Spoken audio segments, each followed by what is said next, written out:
One day, my husband filed for divorce and that evening said, "Forgive me, I made a mistake. Let's start over." I smiled and said, "Of course, darling." But the next morning, he discovered that all his bank accounts were blocked. Good day, dear listeners. It's Briella again. I'm glad you're here with me. Please like this video and listen to my story till the end and let me know which city you're listening from. That way, I can see how far my story has traveled. I used to think I was one of the lucky ones. That sounds naive now, almost embarrassing to admit. But back then, standing in our kitchen on a Sunday morning, watching the Oregon rain trace slow lines down the window glass, I genuinely believed that. I was 38 years old. I had a house I loved, a career I'd built from nothing, and a husband named Daniel who still made me coffee the way I liked it. 2 sugars, a splash of oat milk, and set it on my nightstand before I even opened my eyes. We had been married for 11 years. We had a dog named Chester and a vegetable garden that never quite worked out, and a tradition of watching old films on Friday nights. It wasn't a perfect life, but it felt like mine. Daniel was a financial consultant, charming in the way that certain men are charming, effortlessly, almost without trying, the way sunlight falls through a window without asking permission. People liked him immediately. His clients trusted him.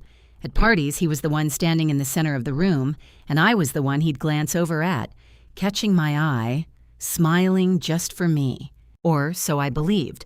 I was a project manager at a mid-size architecture firm downtown. I worked long hours. I was good at my job. I came home tired, sometimes too tired to ask the right questions. And I think I knew, somewhere underneath the routine and the coffee and the Friday films, that something had shifted. I just didn't want to look directly at it. The first sign came in November. Daniel started going to the gym in the evenings. That wasn't strange by itself. He'd always been active. But the timing changed. He used to go at 6 in the morning. Suddenly, it was 8, 9 at night, and he came home smelling like soap, freshly showered, his hair still slightly damp. He said the morning crowds were brutal. I nodded and said nothing. Then came the phone. He'd always left it on the kitchen counter when we were home. That was just our way, an unspoken rule about being present. In December, the phone started going everywhere with him. Into the bathroom, onto the nightstand face down. Once I picked it up to check the time, and he crossed the room so fast that Chester startled off the sofa. "I'm waiting on a client email," he said, taking it from my hand with a smile that didn't quite reach his eyes. I said, "Of course." But I noticed. I noticed when he started criticizing small things. The way I loaded the dishwasher, the brand of pasta I bought, the fact that I wanted to spend Christmas with my sister in Seattle. He framed it all as concern. "You've seemed stressed lately, Claire. Maybe you need to slow down. Maybe we need to talk about priorities." He said these things in a gentle voice which somehow made them worse. "My name is Claire Whitmore. I want you to remember that." By January, I had started to feel something I couldn't name. Not quite suspicion, more like a kind of atmospheric pressure. The way the air feels before a storm, heavy and still and wrong. I mentioned it to my friend Renata over lunch one afternoon. She looked at me carefully and said, "Claire, when did you stop laughing at his jokes?" And I realized I couldn't remember. Then came the Tuesday in February that changed everything. I was in a meeting at work when my phone buzzed with a notification from a shared app Daniel and I used for household finances. He had logged into it from an address I didn't recognize, a law office downtown. I thought it was a mistake. I finished my meeting, gathered my things, and drove home through the gray afternoon telling myself it was nothing. He was already there when I arrived. Sitting at the kitchen table, his hands folded, wearing the expression of a man who had rehearsed something many times and still wasn't sure of his lines. "Claire," he said, "I need to talk to you." I set my bag down. I waited. "I've spoken to an attorney," he said. "I want a divorce." The room didn't spin. That's what people always say, that the room spins. Mine didn't. Everything became very sharp and very still, the way things look after a hard frost. I stood in my own kitchen, in the house we'd bought together, and I heard those words, and I simply looked at him. "Okay," I said. He blinked. He'd expected tears, maybe, or an argument. I think it's for the best, for both of us." "Okay," I said again, and I walked upstairs and sat on the edge of the bed and stared at the wall until the light in the room changed and the evening came. At 10 o'clock that night, I heard his footsteps on the stairs. He appeared in the doorway. His eyes were red. He looked for a moment like the man I had married, uncertain, young, almost fragile. "I'm sorry," he said. "Claire, I made a mistake. Can we start over?" I looked at him for a long moment. I felt something move through me, cold and quiet like water finding its level. Then I smiled. "Of course, sweetheart," I said. He exhaled. He came and sat beside me and took my hand. He kissed my temple and whispered, "Thank you," and I sat very still and let him, and I smiled, and the smile didn't cost me anything at all, because somewhere in those hours of silence, sitting alone on the edge of our bed, something inside me had made a decision. I just hadn't told anyone yet. The next morning, Daniel made coffee. He set it on my nightstand. 2 sugars, oat milk, exactly the way he always had, and he kissed me on the cheek before going to shower. And the whole thing was so practiced, so seamless, that it made my stomach turn. I lay there and listened to the water running, and I thought, how long has he been practicing this? I didn't touch the coffee. I waited until I heard him leave for work. Then I got up, sat down at the small desk in the corner of the bedroom, opened my laptop, and started to think clearly for the first time in months. Here is what I knew. Daniel had consulted a divorce attorney. He had initiated that process deliberately and in secret, using our shared financial app while logged into a law office downtown, which meant the meeting had already happened, which meant paperwork may have already been prepared, which meant I was potentially weeks or months behind him in understanding my own situation. He had walked it back overnight. But why? I made a list. I'm a project manager by nature. I make lists. What did I have? The house, which we own jointly. A retirement account in my name, my salary, my car. 11 years of shared assets that, under Oregon law, would be subject to equitable distribution. What did Daniel have? His income, which was significantly higher than mine, his own retirement accounts, several investment portfolios he managed personally, and this was the part that made me sit very still, complete and total control of our household finances, because I had trusted him with that years ago. The way you trust someone when you love them and they tell you they're good at something. Had I ever truly looked at our accounts? Really looked? I opened the banking app on my phone. Our joint checking account showed a balance I recognized, but our joint savings account, the one we'd been adding to for years, the one we called the someday fund for a trip to Italy or a kitchen renovation or whatever life brought next, showed $4,200. It had held over $60,000 the last time I checked, which had been, I realized with a cold shock, nearly 8 months ago.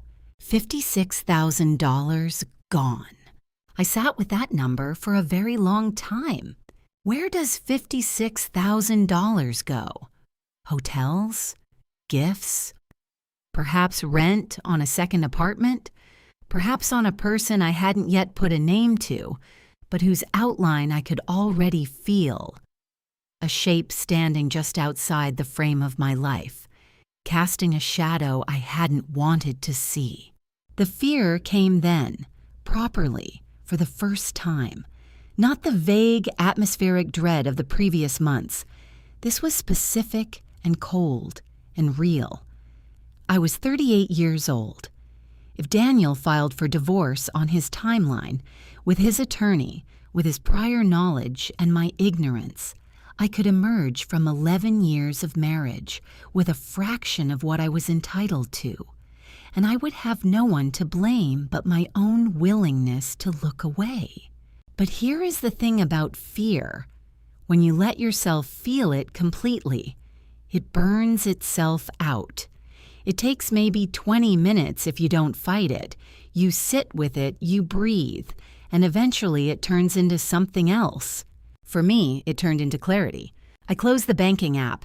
I opened a new browser window and began to search for family law attorneys in Portland. Not the biggest names, not the ones with billboards and television ads. I wanted someone methodical, someone precise. I made a short list of 3 names based on reviews and bar association records. I sent inquiry emails to all 3 from a personal Gmail account Daniel didn't know about. One I'd made years ago for a book club mailing list and never bothered to mention. Then I stopped and thought about what else I needed. Documentation. That was the foundation of everything. Before I met with any attorney, before I made any move, I needed to understand exactly what Daniel had done with our money and exactly who he had been doing it with. I needed evidence that was mine, gathered carefully, legally, and without alerting him. I knew enough about our finances to know that Daniel used one primary brokerage account that I technically had spousal access to. I was listed on the account. I simply never logged in. That would change. I also knew that he kept physical records, statements, receipts, in a filing cabinet in the home office. I had never opened that cabinet. He had never told me not to. It was just one of those quiet boundaries that accumulates in a long marriage. The unspoken agreements that turn out, on examination, not to be agreements at all. That afternoon, while Daniel was at work, I opened the filing cabinet. It took me 2 hours to go through it. I photographed everything with my phone. Bank statements showing systematic transfers to an account I didn't recognize. Credit card statements, a card in his name only, not our joint card, with line items that told a story even without a narrator. Restaurant charges on nights he'd claimed to work late. Hotel bookings in Seattle, a jewelry purchase at a downtown boutique for $847 in October, 2 weeks before our anniversary. I had been given a bracelet for our anniversary, a nice one. I had been so touched. I looked at the date on that jewelry receipt for a long time.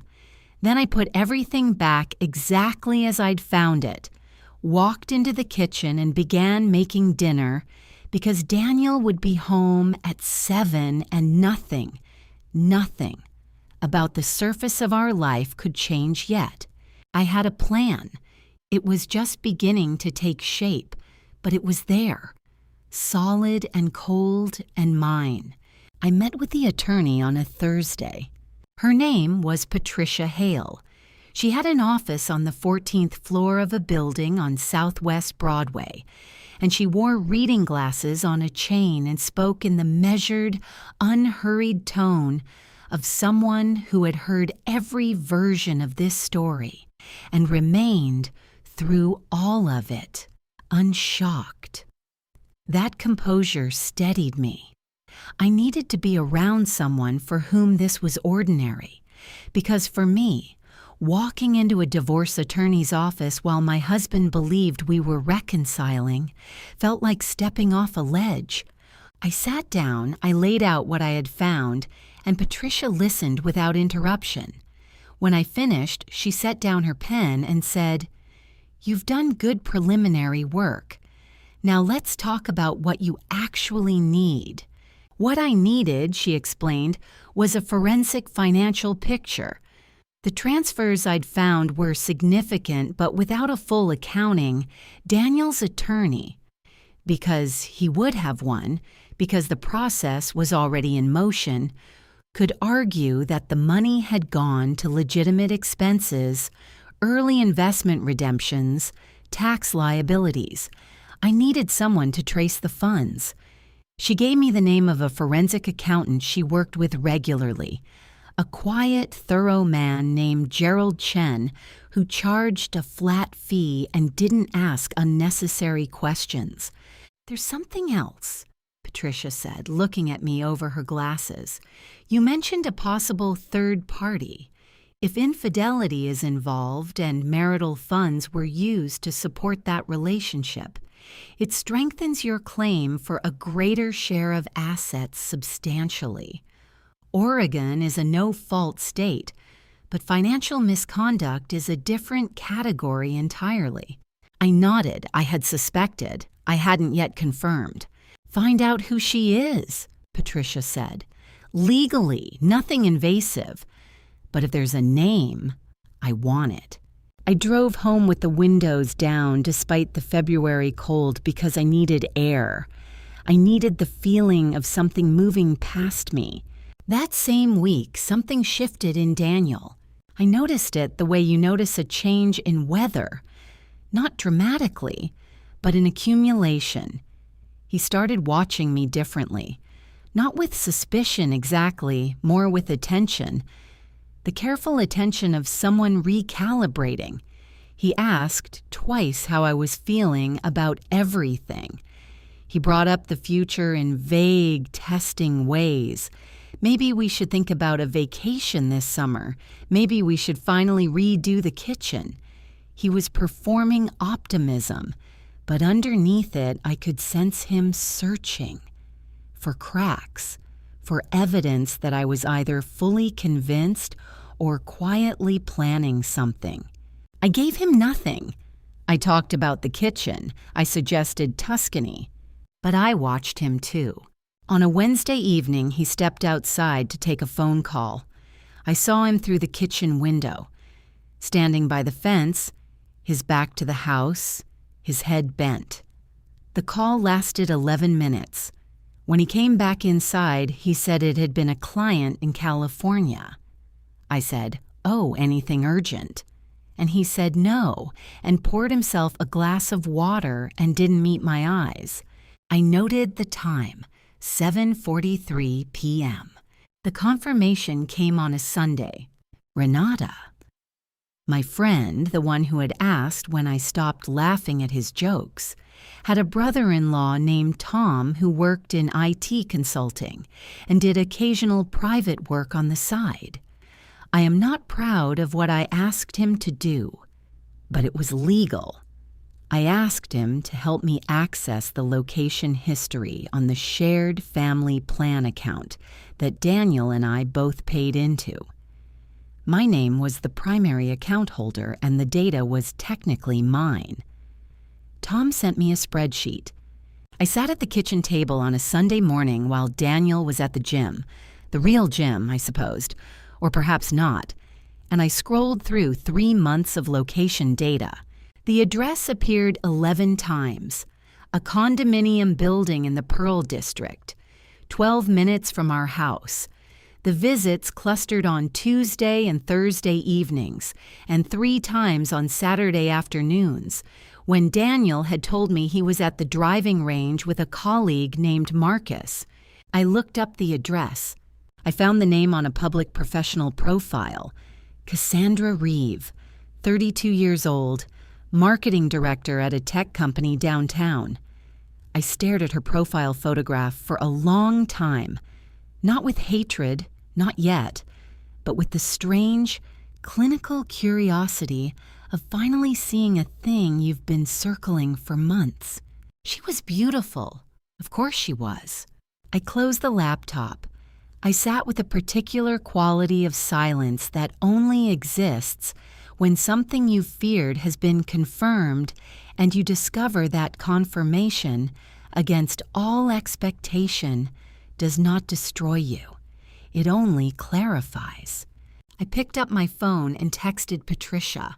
I have the name, ready to proceed. Her reply came 4 minutes later. Good. Monday, 9 a.m. Bring everything. I made myself breakfast. Scrambled eggs, toast, coffee. I ate it slowly, looking out at the vegetable garden that never quite worked, the bare winter soil, the fence, the gray Oregon sky. Daniel came home at 10:30, smelling of soap. "Good morning," I said, and smiled at him from across the kitchen. And he smiled back, and he had absolutely no idea. Patricia moved quickly once I gave her everything. The forensic accountant, Gerald Chen, had by then traced the transfers, $56,400 removed from our joint savings over 14 months, routed through a secondary account in Daniel's name alone, with expenditures that included rent payments to a Pearl District address, restaurant charges, travel bookings, and the $847 jewelry purchase in October. The bracelet he'd given me for our anniversary had cost $110. It was on the same receipt page, different line. I mention this not because it matters in any legal sense, but because sometimes the smallest details are the ones that show you exactly who a person is. Patricia filed a formal motion to freeze joint assets pending divorce proceedings. It was a standard protective measure, entirely lawful, used in cases where one party has demonstrated a pattern of dissipating marital funds. The motion was granted on a Tuesday morning. By Wednesday, Daniel's access to our joint accounts was suspended. His personal accounts, the ones in his name only, were not touched. Patricia was precise about the boundaries. We did nothing improper, but the joint savings, the joint checking, the shared investment account, locked. I was at work when it happened. I was in a meeting about a commercial project in the Pearl District. The irony of that location was not lost on me when my phone lit up with 6 calls in a row from Daniel. I silenced it and finished the meeting. When I stepped into the hallway and called him back, his voice was not the voice of the man who'd made me coffee that morning. "What did you do?" he said. The charm was entirely gone. What was underneath it was something harder and colder, and I realized I was hearing, for the first time, the actual texture of who he was when things didn't go his way. "I filed a motion," I said. "My attorney will be in touch with yours." "You have an attorney?" A pause. "Claire, what the hell? We were working things out. We were—" "I'll see you tonight," I said, and ended the call. He was home before me. He'd left work early. He was standing in the living room when I came through the door, and he was not alone. Sitting in our living room on our sofa was a woman I recognized from a photograph, Cassandra Reeve, in my house, on my sofa. She was wearing a cream-colored coat and had her hands folded in her lap, and she looked at me with the composed, almost bored expression of someone who has decided to make her presence a statement. I stopped in the doorway. I took a breath. Daniel started talking immediately, fast, overlapping sentences, the verbal equivalent of a man who has knocked something over and is trying to catch the pieces. They were together. Yes. He should have told me sooner, but the way I'd gone behind his back, the legal action. It wasn't what I thought. The money was for investments. There had been no intent to deceive. "Stop," I said. He stopped. I looked at Cassandra. She looked back at me. "You need to leave my house," I said. My voice was very even. I hadn't known until that moment that I was capable of that kind of evenness. She tilted her head slightly. "I think the three of us should have a conversation." "This is my home," I said. "You weren't invited into it. Leave or I call the police." Something moved across her face. Surprise, I think, that I wasn't crying. Daniel stepped forward and said in a low voice that was meant to sound like a warning, "Claire, you need to think very carefully about what you're doing. I know people at your firm. I know Marcus Greer, who sits on the board. If this gets ugly—" "Are you threatening me?" I asked. He pulled back slightly. "I'm saying we should all calm down." "I am calm," I said, "and your girlfriend is leaving." Cassandra stood. She smoothed her coat. At the door, she turned and looked at me with something I can only describe as assessment. The look of someone who has not yet decided whether to be afraid. "This isn't over," she said.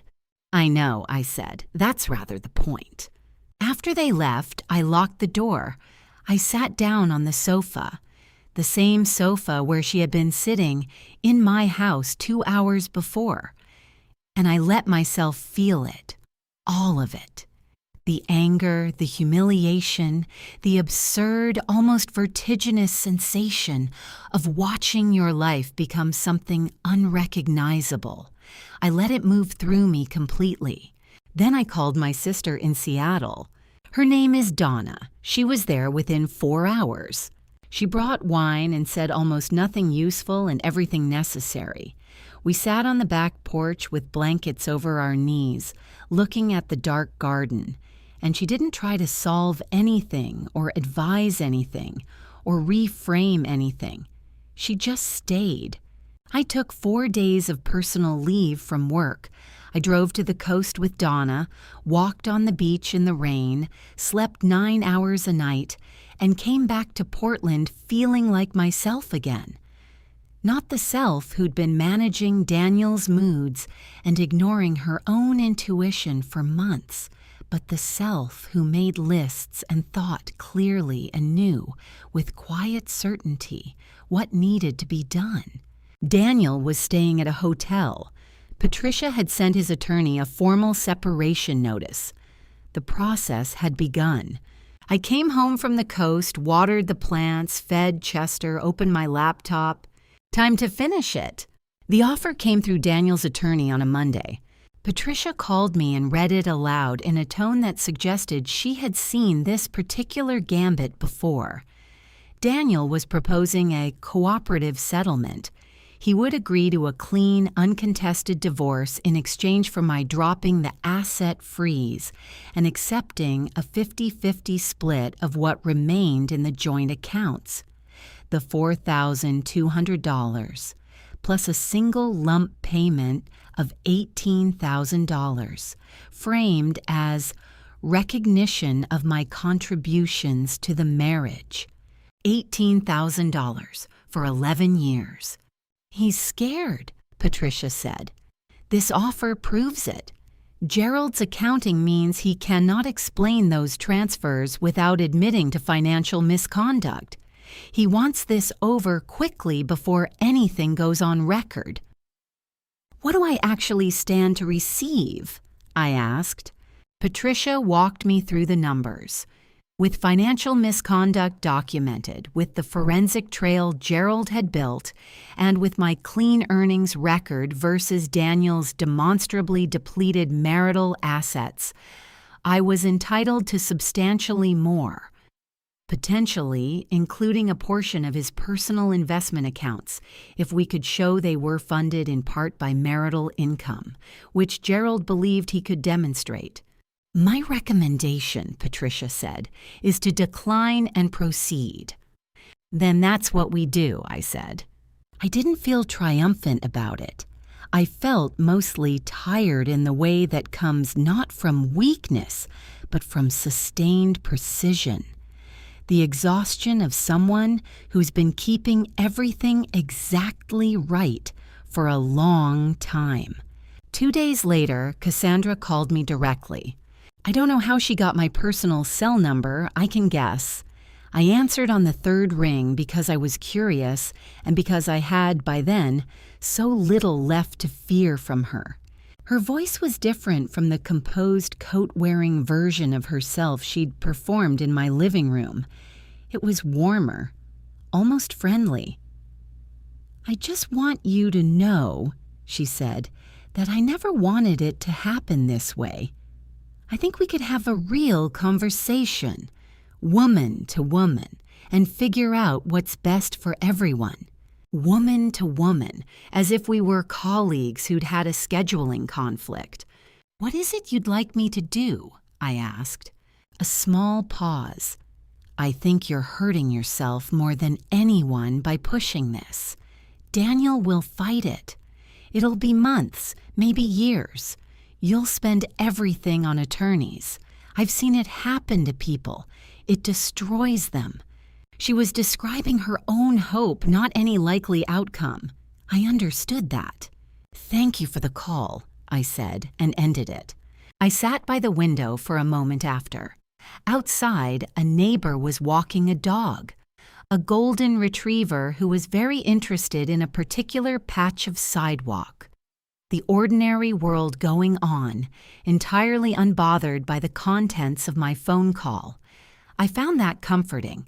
I hadn't told her she was wrong because she wasn't worth correcting. I hadn't told her she was right because she wasn't. I had simply removed myself from the equation she was trying to solve. That week, something I hadn't anticipated began to happen. People started calling. Not from any action of mine. I had told no one outside of Donna and Renata what was occurring. But Patricia had filed documents that were, by their nature, part of the public legal record, and the professional world in Portland, particularly the financial consulting sphere Daniel moved in, was smaller than people imagined. Marcus Greer, the board member Daniel had invoked as a threat, called my firm's managing director on a Wednesday, not to threaten as Daniel had implied he might, to express concern about Daniel's conduct. It turned out Daniel had borrowed against a client portfolio earlier that year and had been quietly managing the paperwork ever since. Marcus had questions. So did 2 other people whose names I didn't yet know.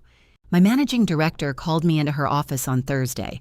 Her name was Sonia, and she'd known me for 6 years, and she said very directly, "Claire, I want you to know that whatever is happening, you are valued here, and this firm has no interest in anything Daniel Whitmore related, except for making sure our people are protected." I had to breathe very carefully for a moment after she said that. I had spent so many months feeling alone inside my own life. The discovery that I was not, that there were people who saw clearly and chose to stand somewhere, was in some ways harder to absorb than the bad things had been. Renata took me to dinner on Friday. She ordered the most expensive bottle of wine on the menu without looking at the price and said simply, "I'm proud of you," and I said, "Don't you dare make me cry in a restaurant." And she laughed, and I did cry, briefly, and it was entirely the right kind. I went home that night feeling something I hadn't expected, held, improbably, counterintuitively held, not by any single person, but by the specific weight of people who had chosen to remain.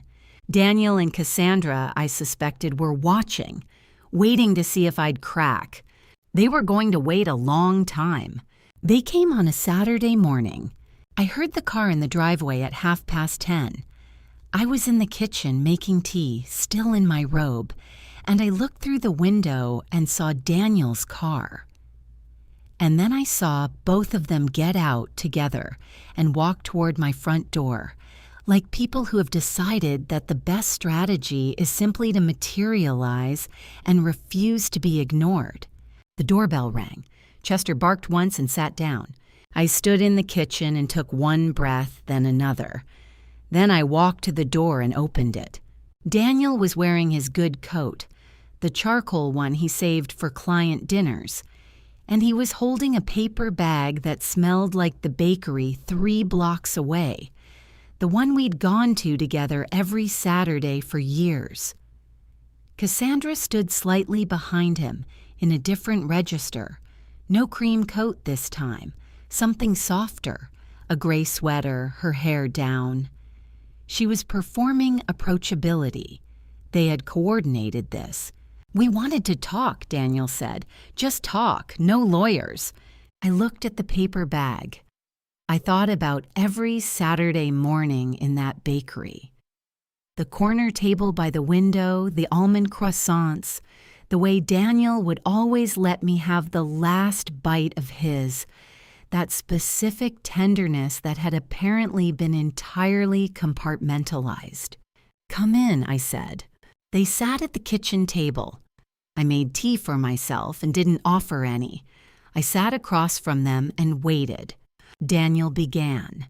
He had prepared this, I could tell. It had the rhythm of something rehearsed. The points came in order. He acknowledged that mistakes had been made, that he had handled things poorly, that the financial situation looked worse than it was due to the way Gerald had framed the accounting. He and Cassandra had been together for 8 months. He said it with the slight emphasis of a man expecting this number to be exculpatory, as if brevity made betrayal more forgivable. He loved her, he said, looking at his hands, but that didn't mean he wanted to destroy what we had built. There were ways to resolve this that didn't involve courts. That didn't involve further damage to both of our reputations. Both of our reputations. "My reputation is fine," I said. He looked up. "Claire, the accounts you moved money through," I said, "were marital accounts. Under Oregon law, the dissipation of marital assets for the benefit of an extramarital relationship constitutes financial misconduct. My attorney has 6 months of transfer records and a full forensic accounting. This is not a framing issue." Cassandra leaned forward then. The approachability dropped. Not entirely. She kept the soft sweater, the open posture. But something in her eyes changed. "I want you to understand something," she said. "Daniel and I are going to be together regardless of what you decide to do here. Fighting this doesn't change that. It only costs you time, money, energy, and for what? To prove a point?" She smiled, and the smile was meant to be woman to woman, conspiratorial, the smile of someone offering you a side door. "You're smart, anyone can see that. Is this really how you want to spend the next 2 years of your life?" I looked at her. I looked at the paper bag from the bakery, still sitting on the table between us, still smelling of almond and butter. "Yes," I said. She blinked. "I am smart," I agreed, "which is why I'm not going to accept $18,000 for 11 years and a forensic record of financial fraud to protect Daniel's professional standing, and which is why I recorded this conversation, beginning from when I opened the door." I paused. "You should probably tell your attorney." The silence in that kitchen was total. Daniel stood up so fast his chair scraped back. His face had gone a particular color, not red, not pale, but something between, mottled. "You can't—" "Oregon is a one-party consent state," I said. "I can." Cassandra stood too. The softness was entirely gone. She was looking at me now with something I can only describe as recognition. The look of someone who has encountered a thing she underestimated and is revising her assessment in real time. "This is not going to end well for you," she said. "You're welcome to leave now," I said. They left. Daniel's car reversed out of the driveway at a speed that would have earned him a neighbor's curtain twitch, and then they were gone, and the house was quiet. I stood in the kitchen for a while. I won't pretend I felt nothing. There was fear, genuine cold fear, because I had just escalated something, and escalation has consequences, and Cassandra's parting words had not been empty. They were the words of someone who had resources and willingness, and a very clear sense of her own interest. But here is what I have learned about fear. It tells you the truth about how much something matters. And the fact that I was afraid meant that I was fighting for something real. My house, my money, my years, my name. I picked up my phone and called Patricia. "They came to the house," I said. "I have a recording."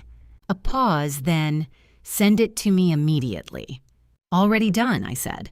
The formal settlement conference was scheduled for a Thursday in April.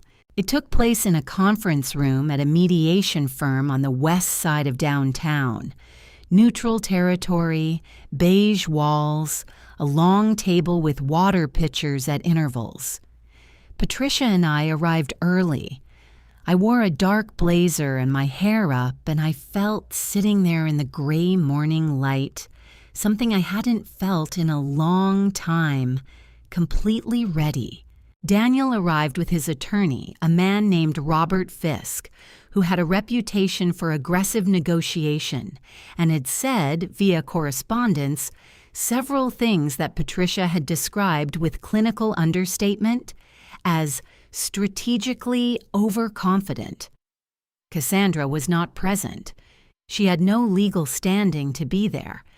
But I knew from Renata, who knew someone at Daniel's building, that she had been in contact with Robert Fisk's office multiple times in the preceding weeks. The conference opened with each attorney outlining their client's position. Robert Fisk went first. His case rested on 3 arguments: that the asset transfers represented legitimate investment activity, that the forensic accountant was methodologically flawed, and that Daniel's voluntary withdrawal of the initial divorce filing demonstrated good faith toward the marriage. Patricia let him finish. Then she opened her folder. Gerald Chen's full financial report ran to 41 pages. Patricia did not read all of it. She didn't need to. She walked through the key findings with the calm precision of someone who knows that the facts, properly organized, do their own work.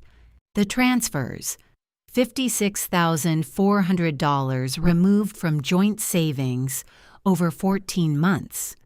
She put the bank records on the table. The destination account, opened 6 months before the first transfer, in Daniel's name alone, linked to a debit card used at a Pearl District address 11 times. She put the location records on the table, the expenditures, rent, travel, the jewelry store. She put the credit card statements on the table. She paused. "We also have a recording," she said, "of a meeting that took place at my client's home 8 days ago, attended by Mr. Whitmore and Miss Cassandra Reeve, in which Mr. Whitmore made reference to avoiding damage to both of our reputations, and Miss Reeve made statements that could reasonably be characterized as intimidation of a party in an ongoing legal proceeding." Robert Fisk looked at Daniel. Daniel looked at the table. "We are prepared," Patricia continued, "to submit the recording, the financial documentation, and a deposition from the forensic accountant if this proceeds to litigation. Alternatively, we can discuss a settlement that reflects what the law and the evidence support. Robert Fisk asked for a 15-minute recess. In the hallway, I stood by a window that looked out over the street. Below, Portland went about its morning.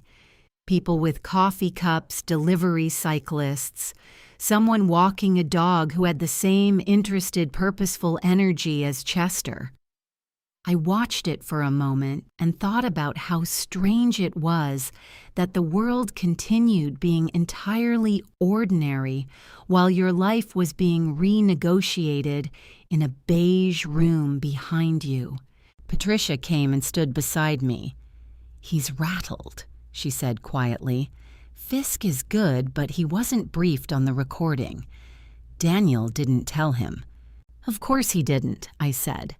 She looked at me. "How are you doing?" "I'm fine," I said, and I was.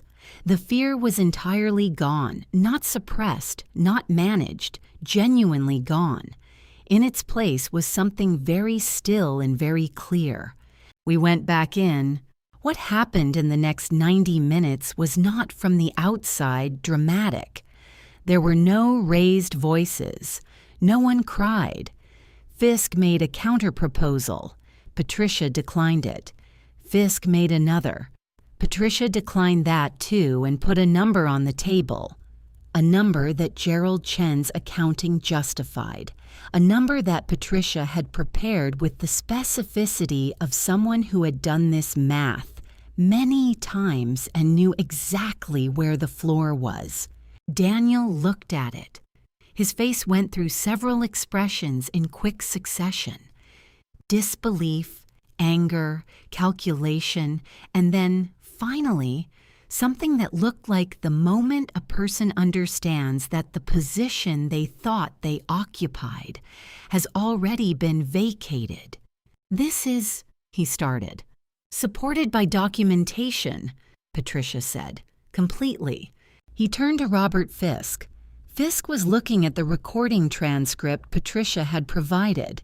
He said very quietly to Daniel, "I need you to tell me if there's anything else I'm not aware of." Daniel said nothing. In the end, it was Fisk who pushed Daniel toward the number, not because he'd given up, but because he was a professional, and professionals recognize when a position is untenable.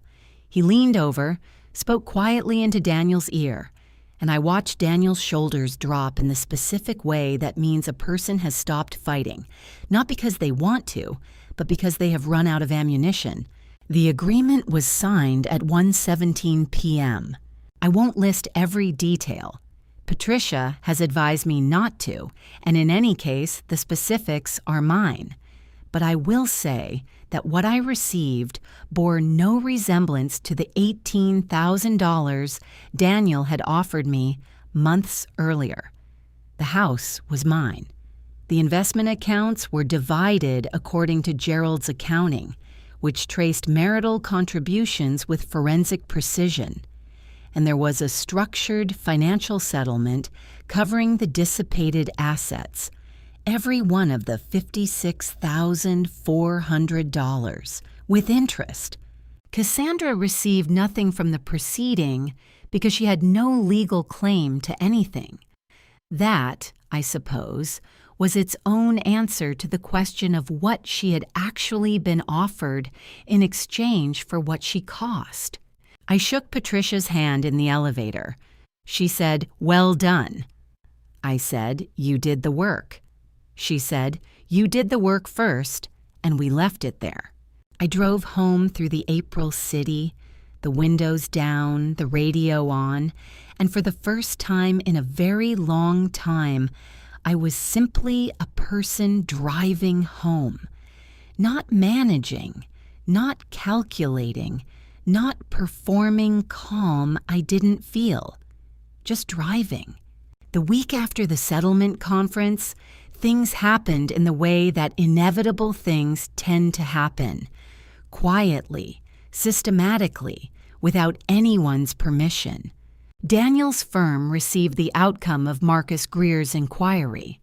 The unauthorized use of client funds, even temporarily restored, was a compliance violation the firm could not overlook.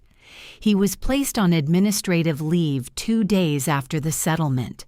By the following Friday, it was a termination. I didn't cause that. I want to be precise about it.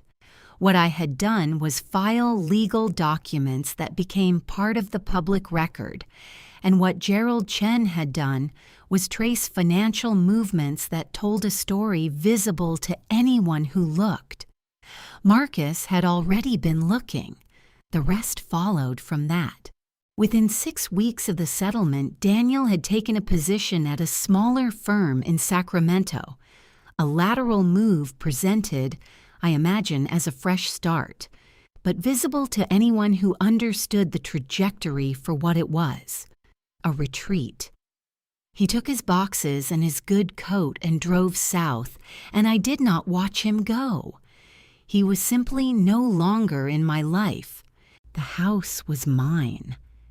I repainted the kitchen the pale yellow I'd wanted for 3 years that Daniel had called too much. I hired someone to properly turn over the vegetable garden and planted tomatoes and kale and 2 kinds of basil, and I thought, this one is going to work. The legal matter that surprised me came later. Patricia called in early June.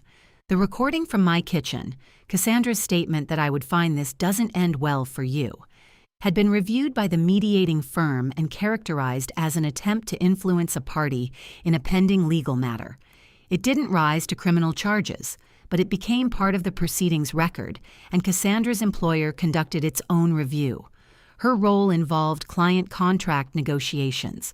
A documented instance of attempted coercion was not something they chose to absorb. She resigned in July. I sat with the information in the garden, Chester asleep at my feet, the tomato plants doing exactly what tomato plants are supposed to do. I felt something. A quiet, complicated satisfaction I want to be honest about, because pretending otherwise would be its own dishonesty. But it wasn't the satisfaction of revenge. It was the satisfaction of watching a sequence of events reach its logical conclusion. Cassandra had made choices, so had Daniel. Choices have weight. They carry forward. I had made choices too. I had chosen to look when I wanted to look away, to document when it would have been easier to deny, to stand when I was frightened, and to be precise when I was furious. Those choices had weight too. Patricia sent me a handwritten card. You were your own best advocate. That's rare. I hope you know that. I put it on the kitchen windowsill.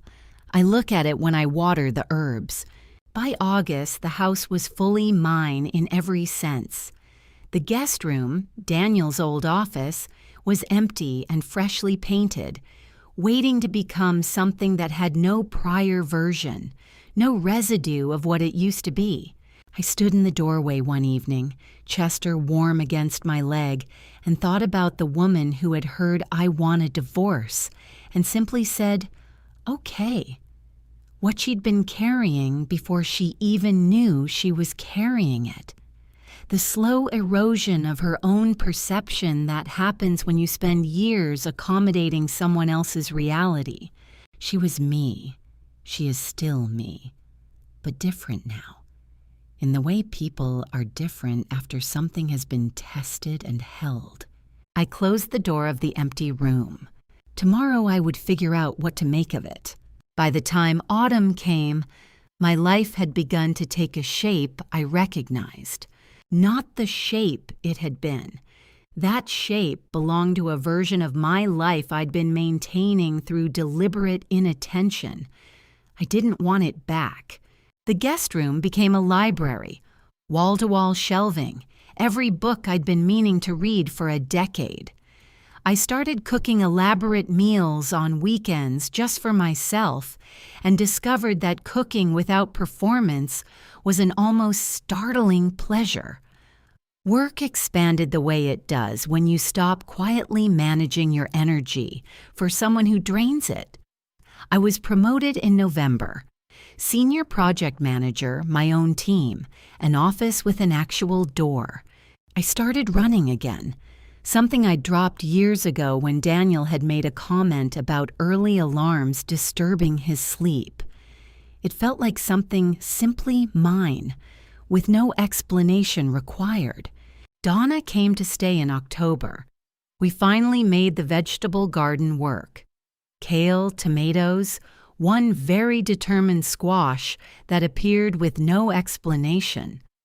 On the porch one evening, she said, "You seem like yourself." I said, "I think I am." What I knew about Daniel and Cassandra came from peripheries. He took the Sacramento position and was gone from that firm within 6 months. Charm takes you a certain distance. Past that distance, you need substance. Cassandra resigned in July. They moved to Sacramento together. Whether they were happy there, I genuinely didn't know, and found, to my mild surprise, that I didn't particularly want to. The curiosity I might have expected had simply vacated, the way a toothache vanishes and you can barely remember what it felt like.